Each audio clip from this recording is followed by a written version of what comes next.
Chères paroissiennes, chers paroissiens, chers amis, je vous retrouve aujourd'hui en ce jour de l'Ascension dans notre église de Saint-Germain en vieille ville de Genève pour vous proposer un temps de recueillement autour du texte du jour. Vous le savez, malheureusement, nous aurions dû nous retrouver en journée romande organisée par la paroisse de Grand-Lancy, mais à cause des circonstances, cela n'a pas pu se faire, cela a dû être annulé et nous le regrettons, mais comme toutes les bonnes choses bien préparées, eh bien ce sera pour une prochaine fois. En attendant, je vous propose d'entrer dans le recueillement.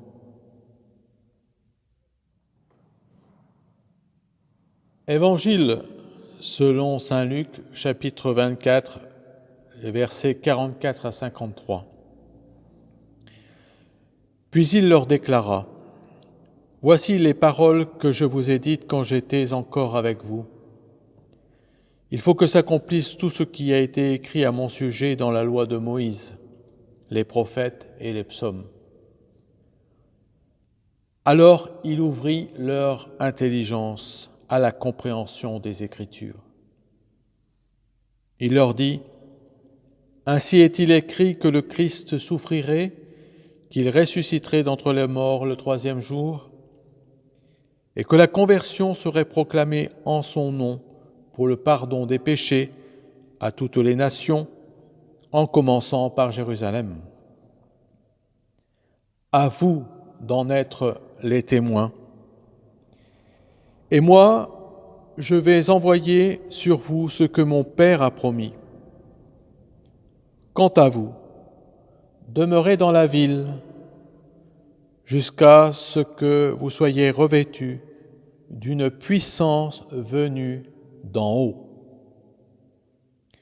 Puis Jésus les emmena au dehors, jusque vers Béthanie, et levant les mains, il les bénit.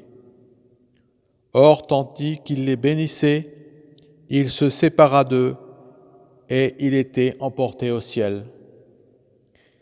Ils se prosternèrent devant lui, puis ils retournèrent à Jérusalem en grande joie. Et ils étaient sans cesse dans le temple à bénir Dieu. Chers amis, vous l'avez remarqué, j'ai pris de la hauteur. C'est d'un haut point de vue, c'est du haut de la tribune de l'orgue de Saint-Germain que je veux vous parler de l'Évangile. J'ai pris de la hauteur, c'est sans doute pour vous éveiller ou vous rappeler ce que prendre dans de la hauteur change à la qualité de votre vie. En ce jour de l'Ascension de Jésus, je veux arrêter votre attention sur cette phrase du verset 49. « Et moi, je vais envoyer sur vous ce que mon Père a promis. Quant à vous, demeurez dans la ville jusqu'à ce que vous soyez revêtus d'une puissance, une puissance venue d'en haut. » Avoir une puissance venue d'en haut, ça c'est audacieux. Mais qu'est-ce que cela peut bien signifier et comment accéder à cette puissance? Qu'est-ce que le Père a promis? Une génération d'hommes et de femmes intelligents capables de rompre avec les usages religieux anciens, stupides et primitifs. Tous les évangiles sont pleins de ruptures et montrent la nécessité de rompre avec des conceptions et des usages barbares, stupides et avilissants. Ce verset 49 est plein de ressources pour qui veut le comprendre. Quant à vous, demeurez dans la ville. Que peut-il signifier?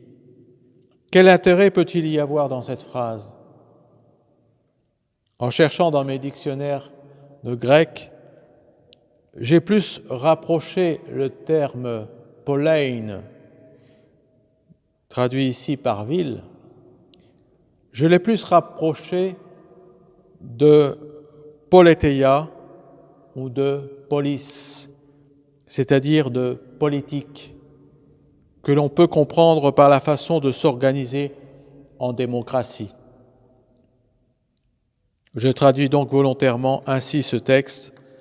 Quant à vous, demeurez dans la politique, restez donc proche de la politique, c'est-à-dire soyez vigilants à votre conduite et à celle de vos concitoyens.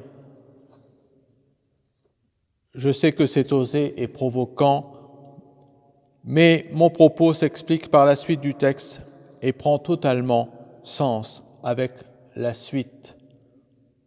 Je lis le texte donc. « Jusqu'à ce que vous soyez revêtus d'une puissance venue d'en haut. »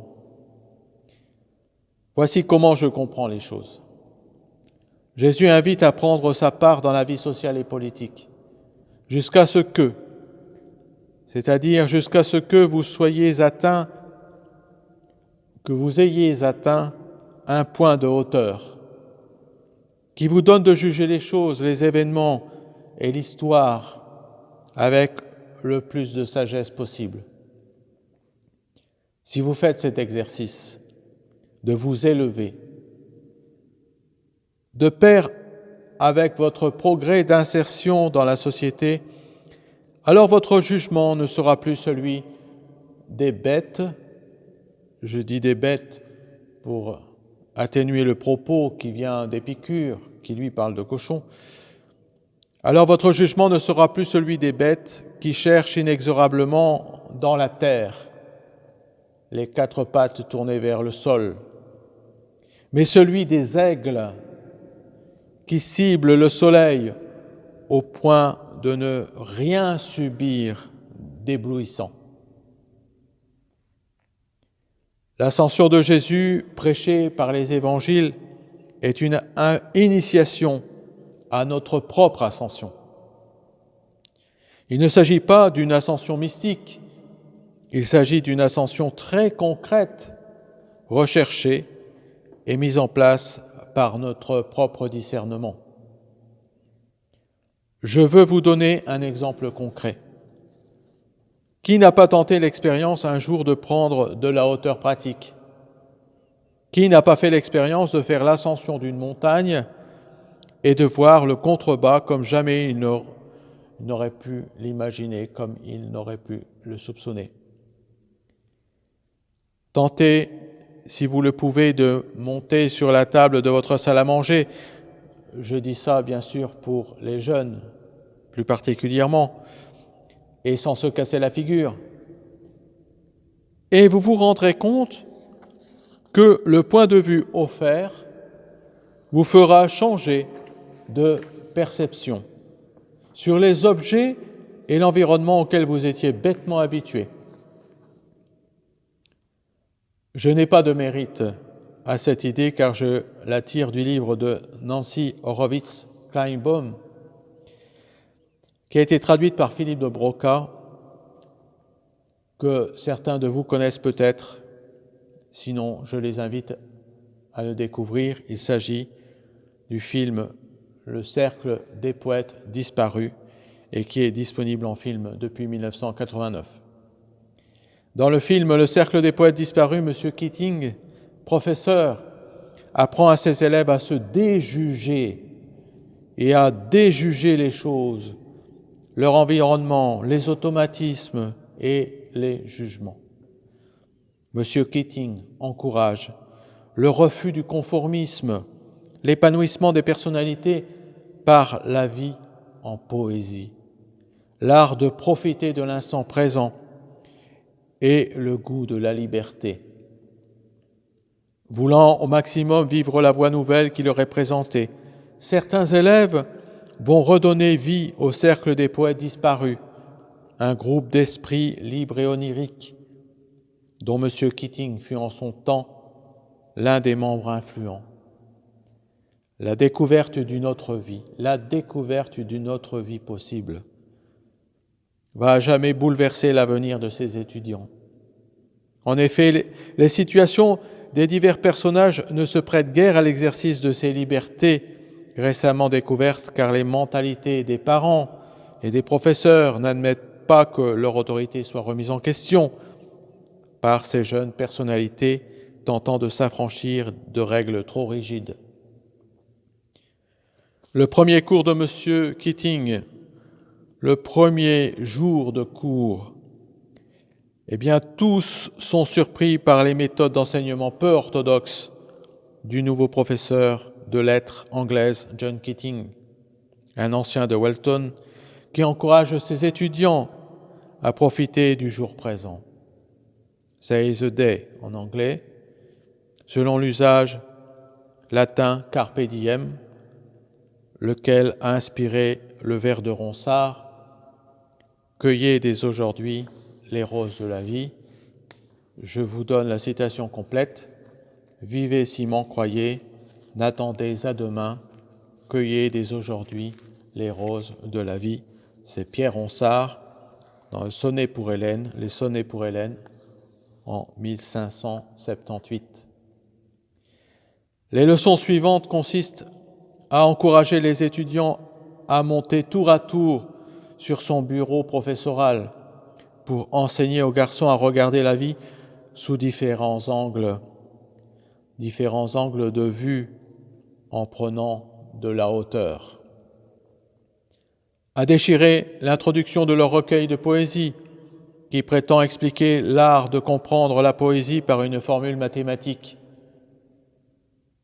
À créer leur propre style de promenade dans une cour pour les encourager à être des individus authentiquement eux.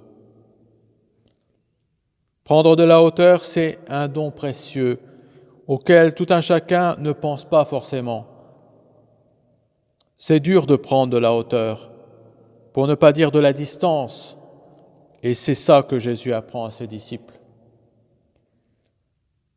Quand on prend de la hauteur, on voit les événements et les choses autrement. Ce n'est pas forcément facile parce qu'on est entouré de trop de personnes qui passent leur temps à ne vous parler qu'au niveau du rat des pâquerettes qui les habite. J'en connais, vous aussi.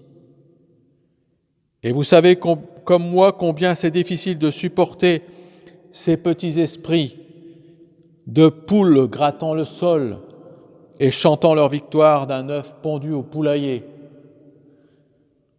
Les grands esprits, eux, s'élèvent et apprennent toujours davantage à voir de plus haut, de plus loin, avec un œil avisé, les choses, les événements et la réalité dans son ensemble. Voilà ce que m'apprend l'ascension de Jésus.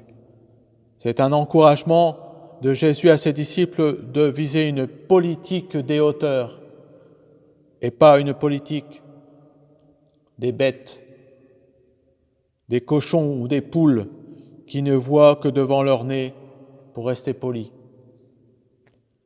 Si vous prenez de la hauteur, comme souvent Jésus dans sa vie, alors plus rien ne pourra vous affecter au point de vous déterminer à votre insu, car c'est bien ça dont il est question, d'être déterminé à son insu. Ce à quoi Jésus a toujours encouragé, c'est à l'édification de la personne, la rendant supérieure temporellement à sa contingence.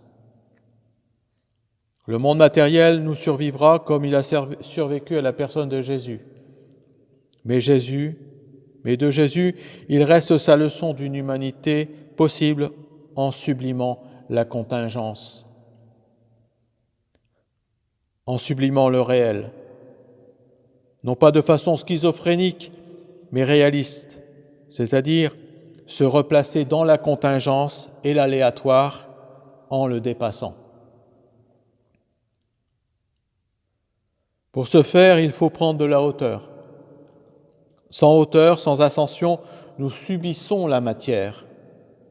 sa pesanteur et ses adeptes pleins de névroses, psychoses et perversions. Jésus enseigne une élévation, la sienne, qui n'a pas été le fait de son départ, mais de sa personnalité et de sa présence parmi ses disciples. Il a transmis aux générations jusqu'à nous la leçon de l'ascension possible pour nous, comme cela le fut pour lui. Bonne ascension à chacune et à chacun, s'élevant au-dessus de sa propre contingence. Je vous laisse à présent, et cela va sans doute vous surprendre, mais j'espère que vous en serez enrichis. Je vous laisse avec cette chanson de Calogero, que j'aime beaucoup. En guise de méditation et de réflexion, il nous donne à travers la perception de d'Antoine de Saint-Exupéry, le témoignage qu'à prendre de la hauteur, on voit le monde autrement. Ainsi, notre vision politique, sociale et écologique s'élargit. Elle prend une vision divine. Elle voit sans doute les choses comme Dieu les voit. Et pour la compréhension de la chanson, je vous redonne son texte. Je transporte des lettres, des rêves dans les étoiles. Je suis facteur du ciel pour l'aéropostale. Je regarde le monde depuis mon appareil. C'est beau comme vu d'ici, on a tous l'air pareil. Je rêve dans mon ciel solitaire, qu'on soit tous un peu solidaires. Voler de nuit comme Saint-Exupéry. Voir le monde d'en haut sans le prendre de haut. Voler de nuit, voir ce qui nous unit. Sonner l'écho que nous sommes tous égaux. Vu d'en haut ces frontières, ces lignes qui nous séparent, ces lignes qui nous écartent, ne sont que des dessins, des traits sur la carte. Derrière chaque maison, des gens rêvent, des gens s'aiment. C'est beau comme vue d'avion, on a l'air tous les mêmes. Je pense à ça dans mon ciel si vide. En bas éclatent des guerres civiles. Voir le monde d'en haut sans le prendre de haut. Voler de nuit, voir ce qui nous unit. Sonner l'écho que les hommes sont égaux. Si je suis descendu, je ne regretterai rien. J'étais fait pour planter des fleurs dans un jardin. Certains soirs, il me semble entendre dans le cockpit, comme une voix d'enfant entre ces parasites, un enfant qui dit « S'il vous plaît, monsieur, dessine-moi la terre ». Ô voler de nuit comme Saint-Exupéry, voir le monde d'en haut sans le prendre de haut, voler de nuit, voir ce qui nous unit, rêver dans l'ombre, le réveil du monde.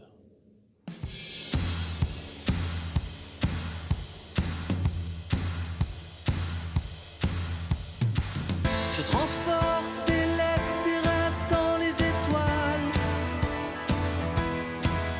Je suis facteur du ciel pour l'aéropostale. Je regarde le monde depuis mon appareil. C'est beau comme vu d'ici, on a tous l'air pareil. Je rêve dans mon ciel solitaire, qu'on soit tous un peu solidaires. Voler de nuit comme Saint-Exupéry.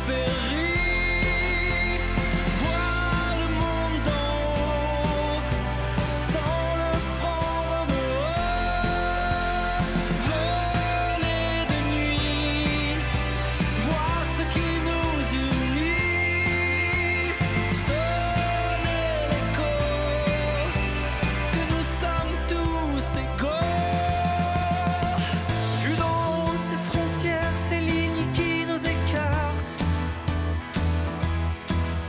ne sont que des dessins, que des traits sur la carte.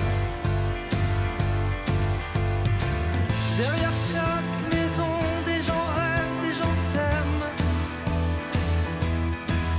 C'est beau comme vue d'avion, on a l'air tous les mêmes. Je pense à ça dans mon ciel si vide. En bas éclatent des guerres civiles. Voler de nuit comme Saint-Exupéry. Voir le monde d'en haut sans le prendre de haut. Voler de nuit, voir ce qui nous unit. Sonner les corps, que les âmes sont égaux.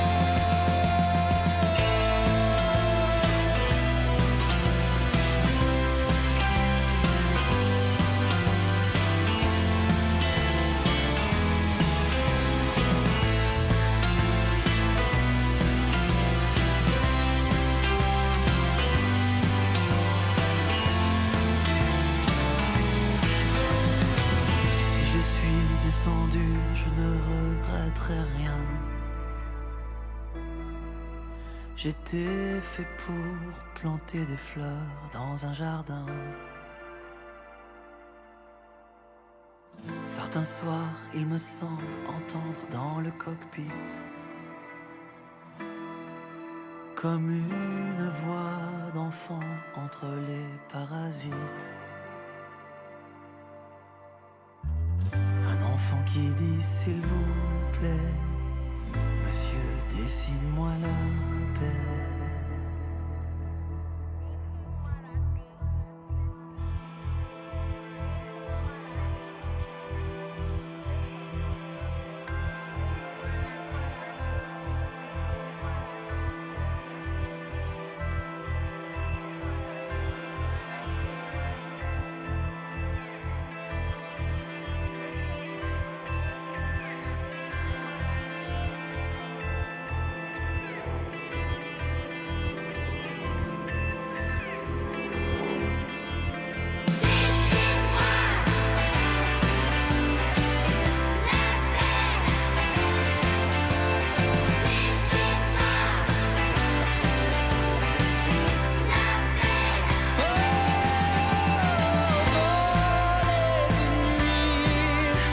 Comme Saint-Exupéry, voir le monde d'en haut sans le prendre de haut. Voler de nuit, voir ce qui nous unit. Rêver dans l'ombre, le réveil du monde.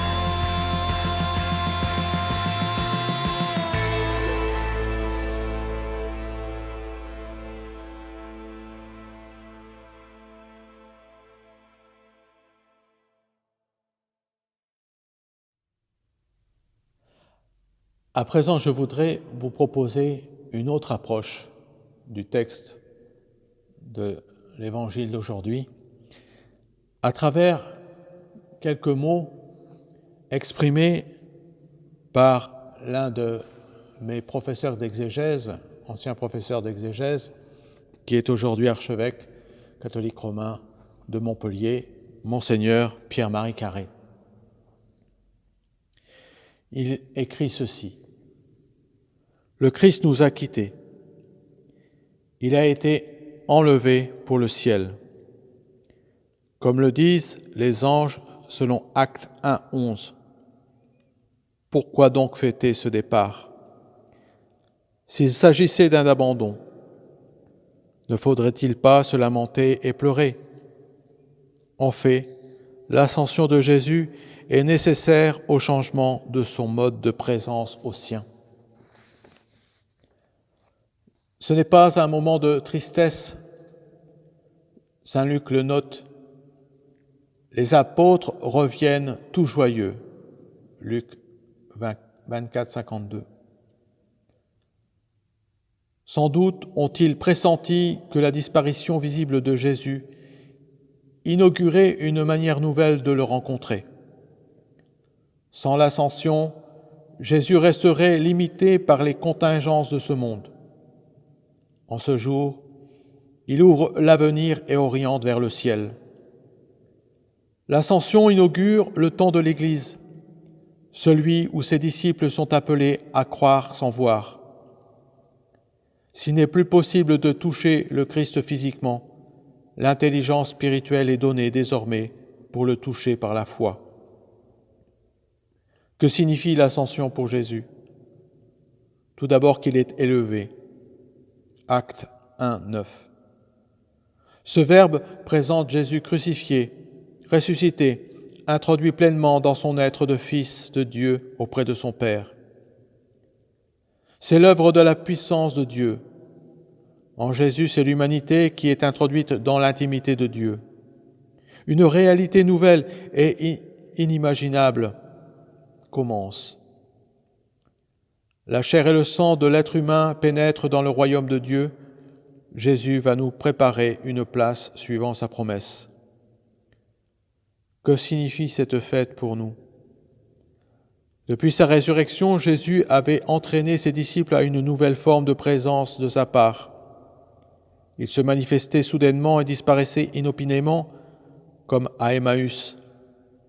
Désormais, il ne se montrera plus de cette manière et il nous donne notre champ de mission. Les anges le disent aux apôtres. « Pourquoi restez-vous à regarder ainsi le ciel ?» Loin de nous détourner de nos tâches terrestres, cette fête nous oriente vers elle, en nous faisant comprendre qu'elles ne sont pas nos seules raisons de vivre. Pour autant, nous ne sommes pas encore citoyens du ciel à part entière. Nous le savons, beaucoup de liens nous rattachent au désir terrestre. En nous faisant percevoir que le but ultime de notre vie n'est pas sur terre, l'ascension de Jésus fait grandir en nous le désir du ciel. Elle réorganise notre échelle de valeurs. Cette fête n'est-elle pas un appel à choisir la vie de ceux qui se tournent vraiment vers Dieu ? Saint Paul écrit qu'avec le Christ, Dieu nous a ressuscités et fait asseoir dans les cieux. Éphésiens 2,6. Cette affirmation est si extraordinaire qu'elle peut sembler irréelle. La fête de ce jour fournit la clé de compréhension. Jésus monté au ciel n'est plus seulement à côté de nous. Il fait corps avec nous et nous entraîne vers son Père où déjà notre humanité est entrée en Dieu. Cette fête est intimement liée à la promesse du don de l'Esprit Saint, faite par Jésus à ses disciples avant de les quitter pour leur permettre d'être ses témoins. Le Christ a besoin de témoins qui l'ont rencontré et connu intimement. L'ayant en quelque sorte touché, ils peuvent, dans la force de l'Esprit, devenir des témoins crédibles. La finale de l'évangile de Saint Luc relève qu'au moment de son départ, Jésus bénit ses disciples. La bénédiction de Jésus est une manifestation du soutien qu'il ne cessera de leur accorder. Le résultat ne se fait pas attendre, note l'évangéliste. Ils se rendent assidûment dans le temple pour bénir et louer Dieu. En ce jour, la fête de l'Ascension du Seigneur nous invite à approfondir ce que représente la perspective du ciel pour les disciples de Jésus. Le Nouveau Testament en parle fréquemment, mais cette perspective n'a-t-elle pas souvent déserté nos horizons ? La méditation de l'événement manifeste que notre monde n'est pas replié sur lui-même. Les anges disent aux apôtres que le Christ reviendra. Il ne convient pas de renvoyer ce retour à un futur lointain, sans aucun rapport avec notre quotidien. Nous vivons dans le temps de la promesse et de l'espérance. Celle-ci s'appuie sur la certitude que le Christ, notre tête, est déjà auprès de Dieu, son Père, et que son corps, tout entier, est appelé à rejoindre la tête.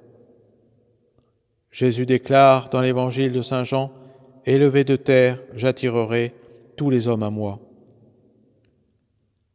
Notre liberté a besoin de se laisser atteindre par lui. C'est le paradoxe de la foi qu'il faut souligner.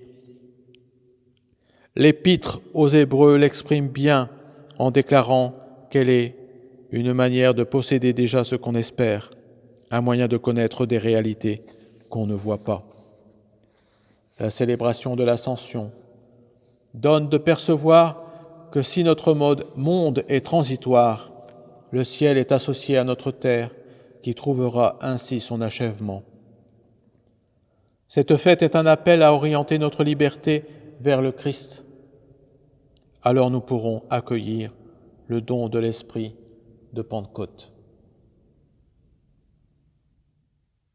Je veux à présent vous proposer de nous élever à travers la prière du Notre Père. Mais cette fois-ci, je vous la propose revisitée à ma façon. Notre Père, toi l'au-delà de tout, nous sommes fiers de toi. Nous te disons merci. Nous souhaitons le meilleur ici-bas que tu mets à notre portée. Que tout soit bon sur la terre comme au ciel et dans l'univers entier.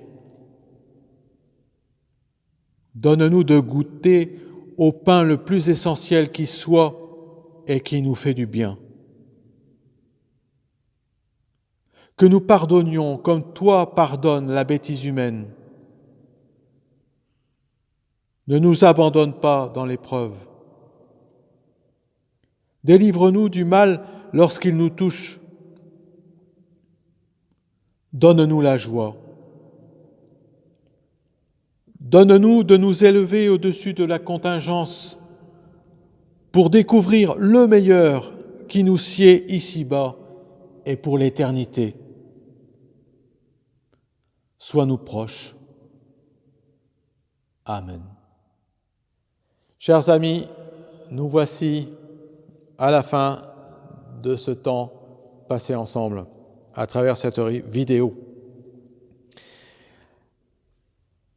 Je souhaite que, profitant d'une journée de repos, vous ayez l'occasion de repenser à ces quelques mots et de veiller sans cesse à vous élever, sans cesse à prendre de la distance, sans cesse à voir les choses autrement, sous un autre angle qui vous permette de vous régénérer, comme le Christ nous l'a appris. À bientôt!